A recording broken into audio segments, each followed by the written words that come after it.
ශ්‍රී Lanka නමනිපෑම් කරුවන්ගේ commission සභාව සහ පැනසියා solutions ආයතනය විසින් ඉදිරිපත් කරන සොලිඩ් එජ් ත්‍රිමාණ ඉංජිනේරු නිර්මාණ කරන මෘදුකාංගයේ තවත් පාඩමකට ඔයාලව හැමෝම සාදරයෙන් පිළිගන්නවා.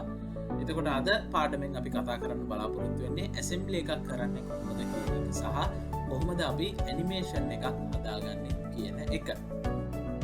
එතකොට ඔයාලා අද දවසේ කරන්නේ ඉගෙන ගන්න මෙන්න මේ වගේ ඇනිමේෂන් එකක්, මේ වගේ පොඩි වීඩියෝ ක්ලිප් එකක් කොහොමද හදාගන්නේ කියන එක.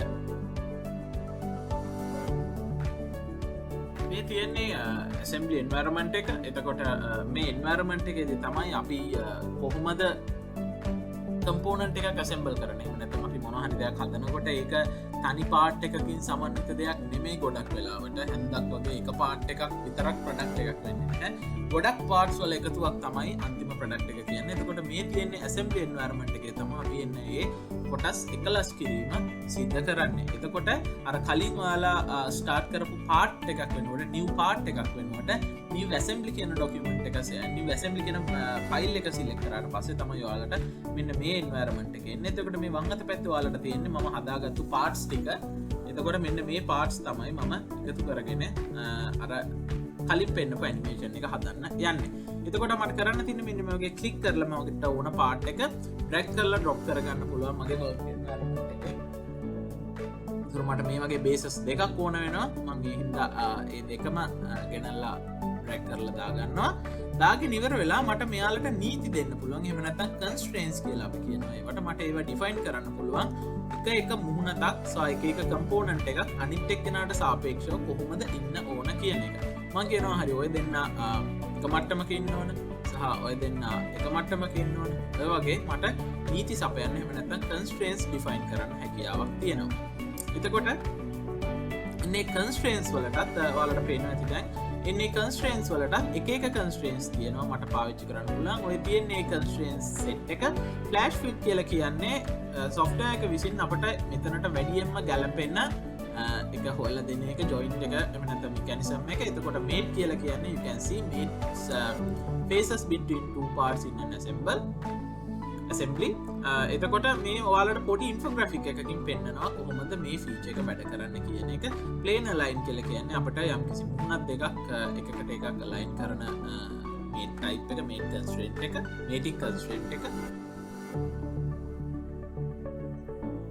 ඒ වගේම තව තියෙනවා ඇක්සියල් අලයින් අක්ෂ දෙකක් ඒක රේඛීය කරන නැත්නම් අලයින් කරන කන්ස්ට්‍රේන්ට් එක. පස්සේ ඉන්සර්ෂන් කන්ස්ට්‍රේන්ට් එක.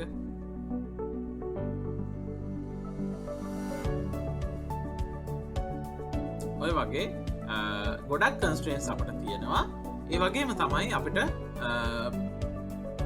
යම්කිසි අපි හිතන්න අපිට ඩිස්ටන්ස් එකක් දෙන්න ඕන නම් රයිට් මෙයා සහ මෙයා අතර මෙච්චරක දුරක් තියෙන්න ඕන කියලා වගේ තියෙන්න ඕන නම් සහ එහෙම නැත්නම් රේන්ජ් එකක් තියෙන්න ඕන නම් ඔන්න ඔය වගේ අපිට ඩිස්ටන්ස් එකක් දෙන්න පුළුවන්. කොච්චරක්ද මෙතනදී මම දෙනවා මිලිමීටර 30ක් වගේ අගයක් කියනවා. මම ඊට පස්සේ මේ ෆේස් එක සහ මේ ෆේස් එක හැම වෙලාවෙම මිලිමීටර් 30ක අගයක් තියාගත යුතුයි ඒ දෙන්න අතර කියලා.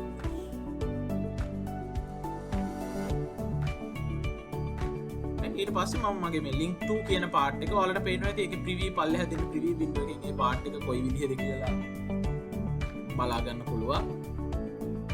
එතනින් මම මේක කන්ස්ට්‍රේන්ට් කරනවා. මුලින්ම මම axials axis අක්ෂයන් align කරගන්නවා. ඊට පස්සේ මම faces එහෙම නැත්නම් planes align කරගන්නවා. මම මේ ෆ්ලෑෂ් ෆිට් කියන ඔප්ෂන් එක ඇතුලේ තමයි ඉන්නේ. ඒ කියන්නේ මම වෙනම කන්ස්ට්‍රේන්ට් සිලෙක්ට් කරන්න යන්නේ නැහැ. මම ෆ්ලෑෂ් ෆිට් කියන ඔප්ෂන් එකට ගිහිල්ලා කම්පියුටර් එකට software එකට ideal constraints define කරනවා. මෙතනදී මම ආයෙම pin එක insert කරගෙන අර කලින් කරා වගේ axials align කරගෙන axis align කරගෙන මම faces align කරගන්නවා.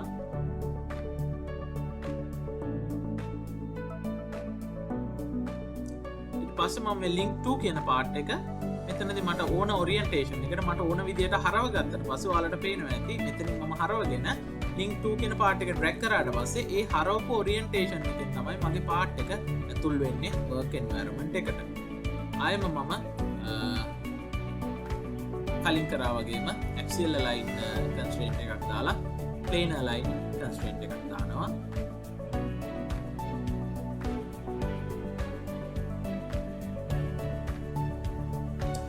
ඊට පස්සේ මම ආයෙම පින් එකක් ඇතුළත් කරනවා මේ පාර මම ඔයාලට පෙන්වන්නම් අපේ assemble constraint set එකෙන් මම ගන්නවා axial align කියන command එක වෙනම එහෙම අරගෙන මම axis දෙක align කරගන්නවා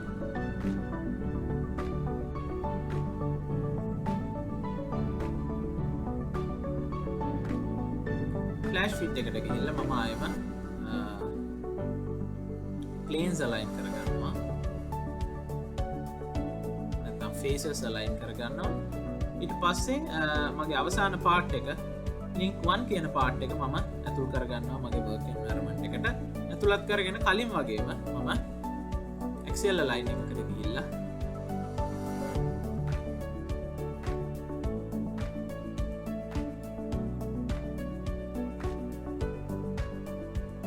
ආයෙමත් මම පල්ලෙහා තියෙන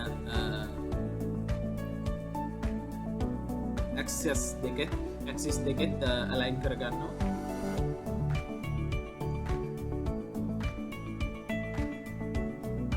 ඉවර වෙලා ඔයාලට පේනවා ඇති දැන් මට constraint කරගත්තු component එකක් හැදිලා තියෙනවා නැත්නම් කොටස් එකතුවක් හැදිලා තියෙනවා මට මේ වෙනකොට දැන් මම motor එකක් hide කරන්න යනවා මෙතනදී ඔයාලට පේනවා ඇති මේ motors කියන options තියෙනවා අපිට මෙතනදී rotational motor එක තමයි මට තියෙන්නේ ඊට පස්සේ අපිට linear motion එකක් දෙන්න ඕන නම් අපිට linear motor එකකුත් මෙතන ඇතුල් කරගන්න පුළුවන් ඔයාලට පේනවා ඇති මෙතන linear mode එක creates a motor that moves right හරි ඊට පස්සේ මම rotational motor එකක් select කරගෙන මම තියනවා කොතනද motor එක තියෙන්න ඕන කියලා සහ motor එකේ speed එක කොතනද කියලා මම කොච්චරද කියලා මම define කරනවා කරලා ඉවර වෙලා මට simulate motor කියන එකෙන් මට පෙන්නනවා මේ motor එක කැරකෙනකොට කොහොමද මේ component එක වැඩ කරන්නේ කියන එක මම මේක duration එක දෙනවා තප්පර 15ක් ඒකෙන් මම කියනවා මම එතකොට available motors rotational motor 1 කියලා තියෙන motor එක තමයි මම දැන් මෙතනදී play කරලා බලනවා අන්න එතකොට මට පෙන්නනවා අර motor එක rotate වෙනකොට අනිත් parts කොහොමද ඒකට සාපේක්ෂව වැඩ කරන්නේ කියන එක